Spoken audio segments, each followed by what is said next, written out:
नमस्कार, मुद्दे की बात पे आप सभी का स्वागत है। मैं हूं आपके साथ यशी शुक्ला। उत्तरकाशी टनल हादसे में फंसे मजदूरों को निकालने के लिए लगातार 7वें दिन कोशिश जारी है। गौर करने वाली बात यह है कि इस टनल में 40 से नहीं 41 मजदूर फंसे हुए हैं और इस रेस्क्यू ऑपरेशन में मुसीबतें आ रही। कभी पहाड़ दरक रहे हैं तो कभी मशीन खराब हो जा रही है। रात में अचानक सुरंग के भीतर पहाड़ दरकने की तेज आवाज सुनाई दी। श्रमिकों को बाहर निकालने के लिए चल रहे बचाव अभियान में लगातार चुनौती देखने को मिल रही है। शुक्रवार को निकासी सुरंग बनाने के लिए पाइप बिछाने के दौरान एकाएक सुरंग के भीतर पहाड़ दरकने की तेज आवाज सुनाई पड़ी थी। इससे बचाव दल के सदस्यों व अन्य व्यक्तियों में हड़कंप मच गया। तो उसके बाद आनन फानन में बचाव अभियान के साथ सुरंग में आवाजाही रोक दी गई है। इस घटना के बाद बचाव अभियान कैसे चलाया जाना है, इसको लेकर विशेषज्ञों की बैठक चल रही है। वहीं NHIDCL की परियोजना निदेशक ने बताया है कि ऐसी घटनाओं में दरार पड़ती है और सुरंग निर्माण के दौरान पहले भी ऐसी स्थिति सामने आ चुकी है। अतीत की घटनाओं और विशेषज्ञों की राय के अनुसार इससे सुरंग को बड़ा नुकसान पहुंच सकता है। फिलहाल सुरंग में पाइप बिछाने की गतिविधि रोक दी गई है। हालात से निपटने के लिए उच्च अधिकारियों और विशेषज्ञों की आपात बैठक बुलाई गई है।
और आपको बता दें कि लगातार कवायद जारी है इन मजदूरों को बाहर निकालने को लेकर। अब जिस तरीके से प्रशासन भी पूरी तरीके से अलर्ट मोड पर नजर आ रहा है।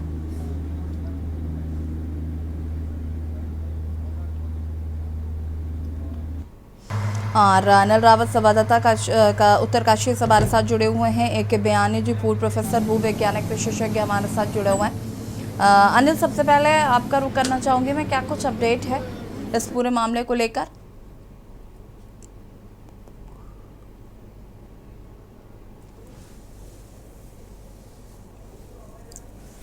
अनिल रावत जी, आवाज आ रही है आपको?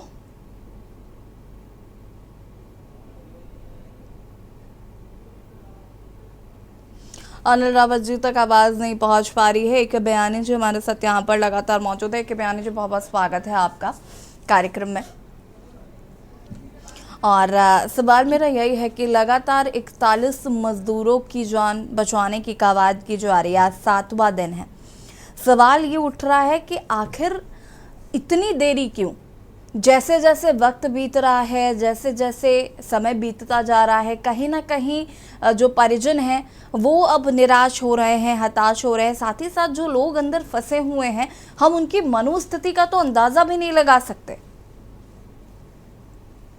मैडम, बड़ी भयावह स्थिति हो रखी है और इसके बारे में बहुत ही मन विचलित हो जाता है कि हम 41 लोगों की जिंदगी नहीं बचा पा रहे हैं और वो 7 दिन से अंदर बंद है। हाँ। इसमें अगर देखा जाए तो कहीं ना कहीं विशेषज्ञों का फेल्यूर है कि वो सही स्थिति का आकलन नहीं कर पा रहे हैं। पहले तो मलबा गिरा, मलबा गिरने के बाद वो स्प्रेड हुआ। अब उस मलबे को दूर करने के लिए या ड्रिलिंग से उसको रिमूव करने के लिए कितनी ताकत की मशीन लगेगी, ये असेसमेंट गलत हुआ। इसके बाद जब मशीन आई तो मशीन खराब निकली। फिर तीसरी मशीन आई तो वो भी दम मार गई, उसका भी दम टूट गया। तो आखिरकार ये समझ नहीं आ रहा कि ये हो क्या रहा है और किस स्तर पर लापरवाही चल रही है। निश्चित रूप से ये लापरवाही क्षम्य नहीं है। जहाँ तक मैं सोचता हूँ कि शुरू से ही ऐसी स्थिति में दो तीन प्लान साथ साथ इनको चलाना चाहिए थे। ये तो मालूम है कि मलबा आ रहा है और मलबा फैलेगा भी, क्योंकि ये एक सामान्य भूवैज्ञानिक प्रक्रिया। अगर कहीं पे इस तरह की स्थिति होती है जहाँ पे शियर जोन या जिसको फॉल्ट जोन हम बोलते हैं, उसमें से अगर मलबा निकलता है तो वो बहुत तेजी से निकलता है और फैलता भी है जहाँ तक वो फैलना संभव होता है। उस मलबे को काटना, उसके लिए कितना प्रेशर लगेगा, ये आसानी से कैलकुलेट किया जा सकता है, क्योंकि जो भी मलबा आया है वो लूज है, कोई रॉक नहीं है। और इसके साथ साथ जब प्रेशर कैलकुलेट कर लेते तो उस हिसाब से मशीन की क्षमता का निर्धारण होना चाहिए और उसी क्षमता की मशीन बुलानी जाना चाहिए। ये तो एक पहलू हो गया। दूसरा पहलू ये है कि इसके अलावा हम दो तीन चीज़ें और कर सकते थे कि अगर जहाँ पे ये हुआ है प्रॉब्लम, जहाँ से मलबा निकला है, वो वहाँ की स्थिति भूवैज्ञानिक रूप से देखी जाए तो जैसे 200 मीटर ये बता रहे हैं, तो 200 मीटर पे किस तरह की राख है और हम उसके ऊपर पहाड़ की मोटाई कितनी है, इसका अंदाजा लगाकर अगर उसमें वहाँ पर ड्रिलिंग करी जाती, चाहे छोटे बोरहोल की करी जाती, कम डायमीटर की करी जाती या अधिक डायमीटर की करी जाती, और एक बार अगर हम ड्रिलिंग करके उस टनल के छत पे पहुंच जाते तो उसके बाद उसको ब्लास्टिंग से हम रिमूव कर सकते थे। धीरे धीरे ब्लास्टिंग करते और मुश्किल से ये 1 या 2 दिन में हम रेस्क्यू कर सकते थे उस स्थिति में कि अगर तुरंत वहां पे ड्रिलिंग की प्रक्रिया शुरू कर दी जाती। इसके साथ साथ एक और ये भी होना चाहिए था उसमें कि जहां से मलबा गिर रहा है, ये तो मालूम है कि 200 मीटर दूर से गिर रहा है और टनल के ओपनिंग से 200 मीटर दूर पे, और जो मलबा है वो शुरू में 30 मीटर के आसपास बताया जा रहा था।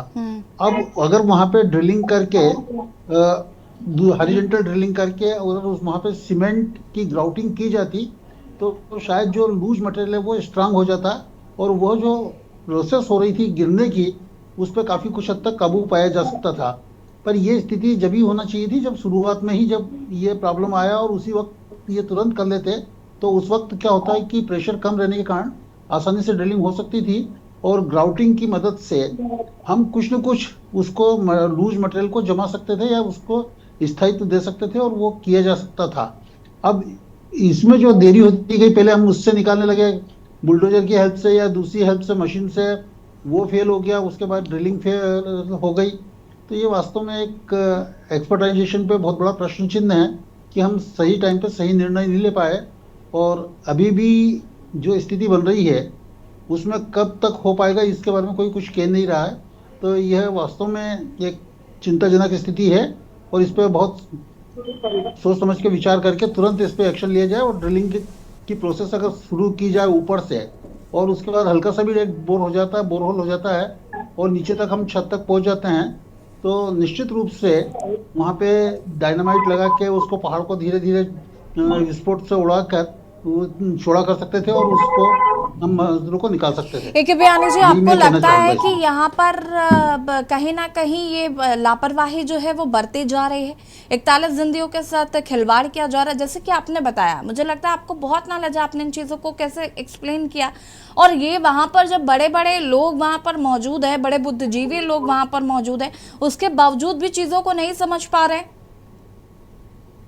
अब इसके बारे में तो मैं क्या कह सकता हूँ, क्योंकि मैं तो देहरादून में हूँ और जहां तक जो टेक्निकल जानकारी आ रही है वो बहुत लिमिटेड आ रही है और कोई न शासन कुछ इस बारे में स्पष्ट रूप से बता रहा है, न प्रशासन स्पष्ट रूप से बता रहा है। जो एक सामान्य भूवैज्ञानिक के रूप में सोच सकते हैं और जो एक अनुभव रहता है चीजों का कि किस तरह से काम करती है, उसके बेसिस पे मैं ये कह रहा हूँ।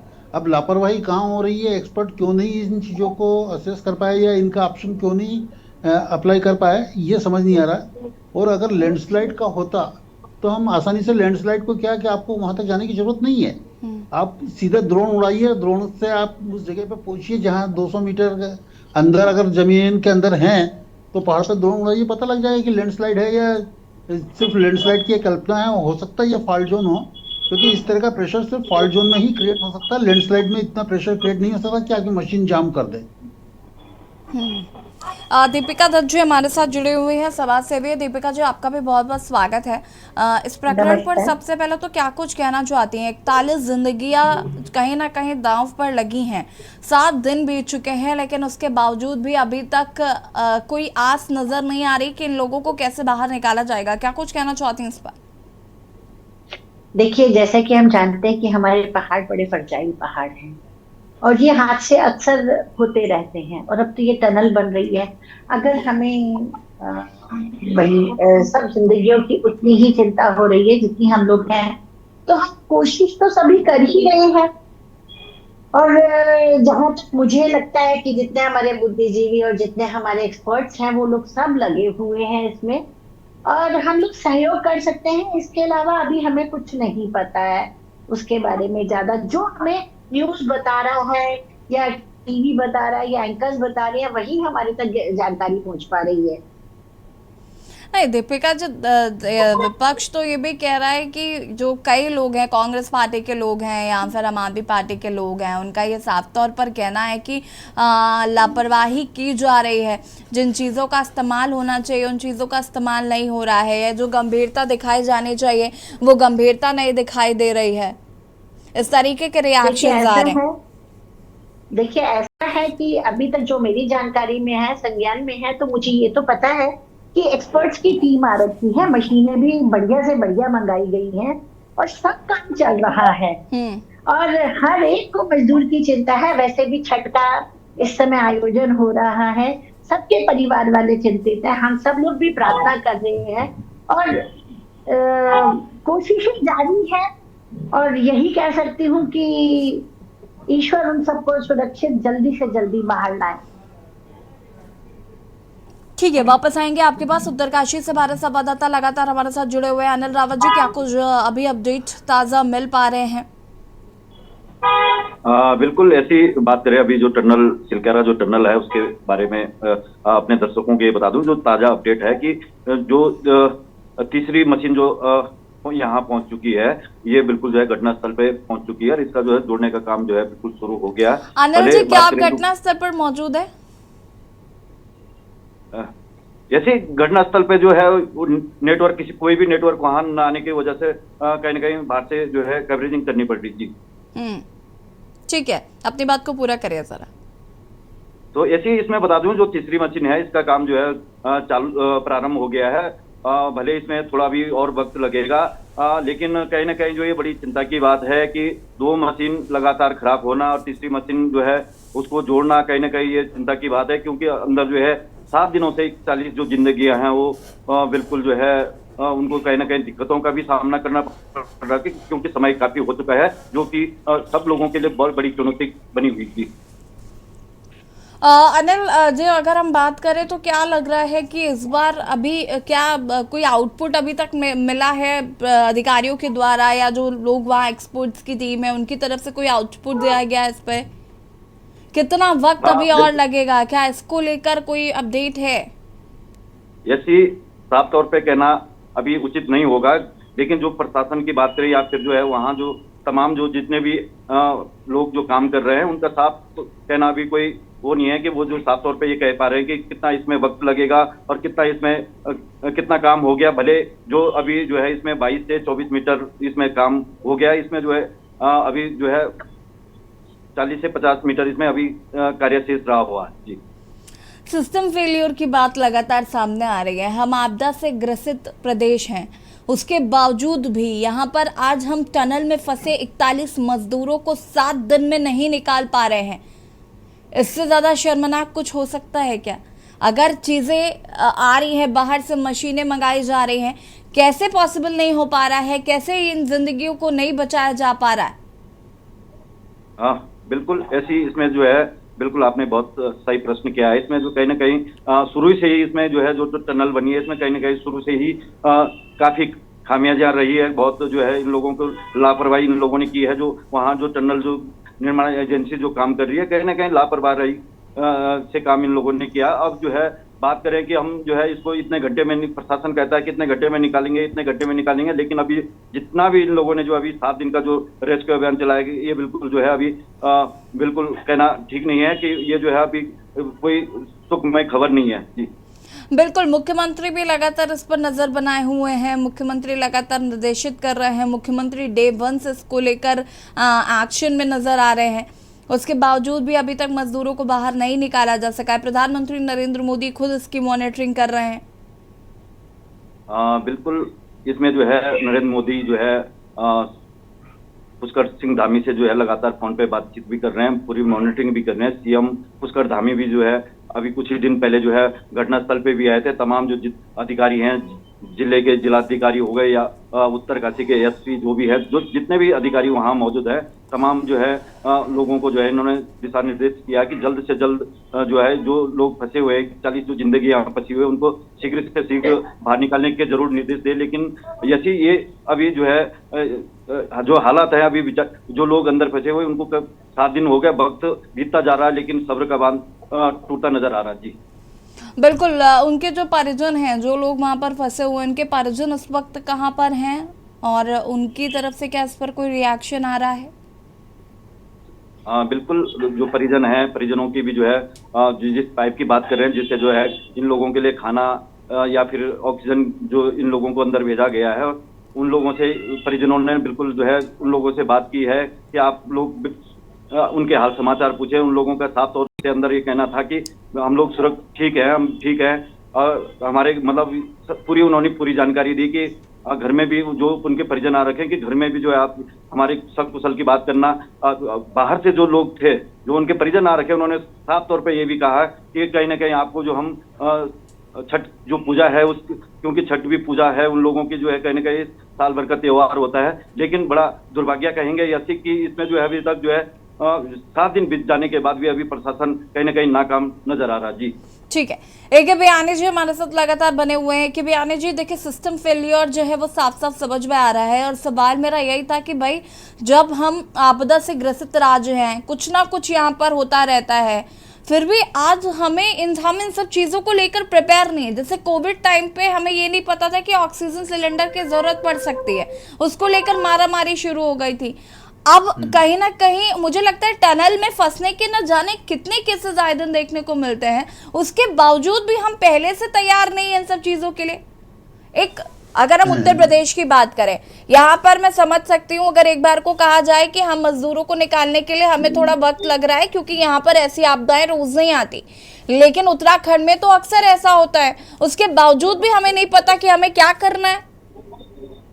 नहीं, ऐसा नहीं है कि हमें नहीं पता रहता कि हमें क्या करना है और किस परिस्थिति में क्या करना है। सवाल ये कि अगर आप सही एक्सपर्टाइज को यूज करेंगे या सही एक्सपर्टाइज से एडवाइस लेंगे तो फिर इस तरह की स्थिति नहीं हो सकती है।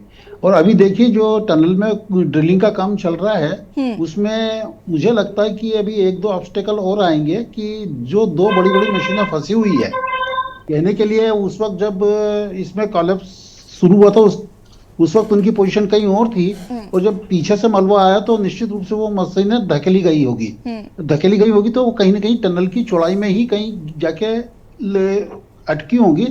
तो अगर हमारी ड्रिलिंग मशीन उनसे टकराती है, ड्रिलिंग की जो बिट है वो उससे टकराती है, अगर ड्रिलिंग जिसको कर रहे हैं हम जिसमें मलबा बाहर निकल के आएगा, तो फिर वो मशीन, क्योंकि वो तो बहुत स्ट्रांग स्टील की बनी हुई होती है, तो वो भी प्रॉब्लम क्रिएट कर सकती है। तो इस प्रॉब्लम को भी हमें साथ में ध्यान रखना पड़ेगा, और बेहतर यह कि अगर पहले से उन मशीनों का पता लग जाए कि उनकी लोकेशन क्या है और उसके हिसाब से ड्रिलिंग प्लान की जाए तो शायद हम जल्दी पहुंच पाएंगे।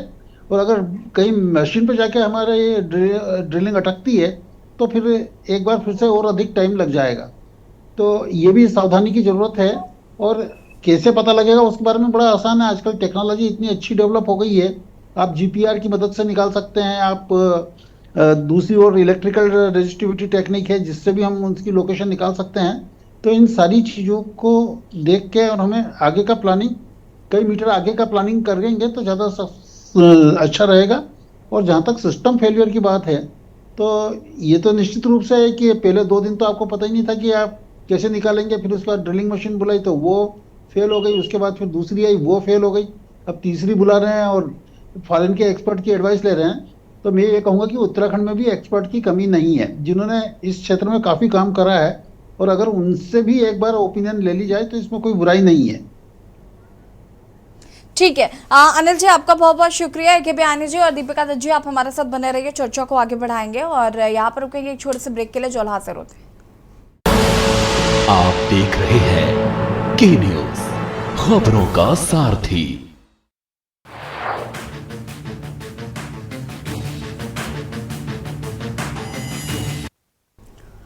ब्रेक के बाद एक बार फिर से आप सभी का स्वागत है मुद्दे की बात में। आज हम बात कर रहे हैं उत्तरकाशी के टनल में फंसे, सिलक्यारा टनल में फंसे उन मजदूरों की जिनको अभी तक बाहर नहीं निकाला जा सका है। लगातार कोशिशें की जा रही हैं, लेकिन वो कोशिशें अभी तक विफल साबित हुई हैं। चर्चा हम इसी पर करें। ए के बयानी जी से हमारे साथ लगातार बने हुए हैं, जो कि पूर्व प्रोफेसर हैं, भूवैज्ञानिक विशेषज्ञ भी हैं।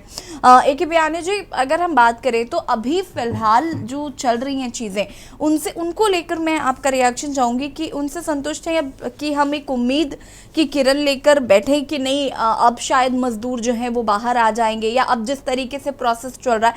साथ ही कल मैंने एक और खबर सुनी थी कि यहाँ पर जब ड्रिलिंग की जा रही थी तो मिट्टी अंदर की तरफ जा रही है, और जो मिट्टी काफी दूर तक जा रही है, ये एक प्रॉब्लम भी क्रिएट हो रहा है।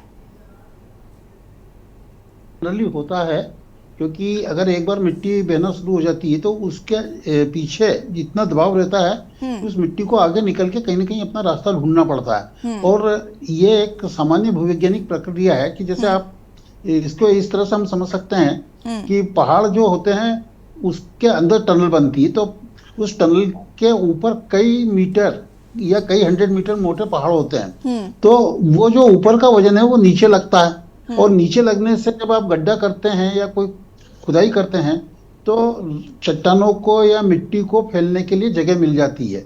और उस केस में क्या होता है कि फिर से एक नया इक्विलिब्रियम इस्टेब्लिश होने लगता है, और उस इक्विलिब्रियम इस्टेब्लिश होने में ये हो सकता है कि मिट्टी अगर दबाव अधिक है तो वो मिट्टी फिर है फूट के या टूट के बाहर आने लगती है, दबाव तेजी के साथ बाहर आने लगती है। पर इसके पहले क्या होता है कि हमें सारे इंडिकेशन मिल जाते हैं कि अगर यहाँ पे दबाव है तो कितना दबाव हो सकता है, ये आसानी से कैलकुलेशन किया जा सकता है, और कैलकुलेटेबल चीज भी है। उसी हिसाब से टनल की लाइनिंग की डिजाइन भी की जाती है।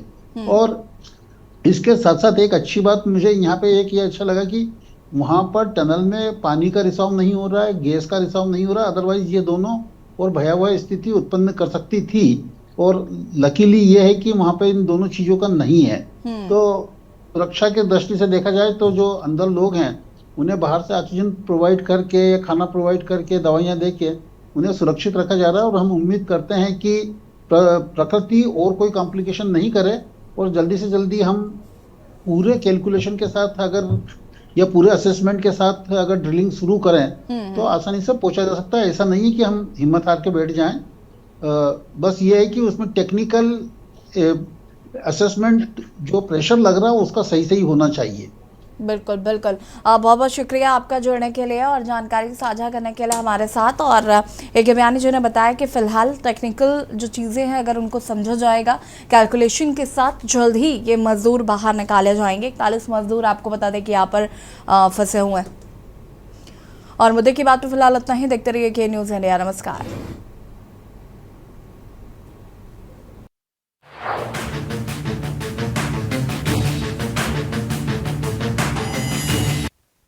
देख रहे हैं के न्यूज़, खबरों का सारथी।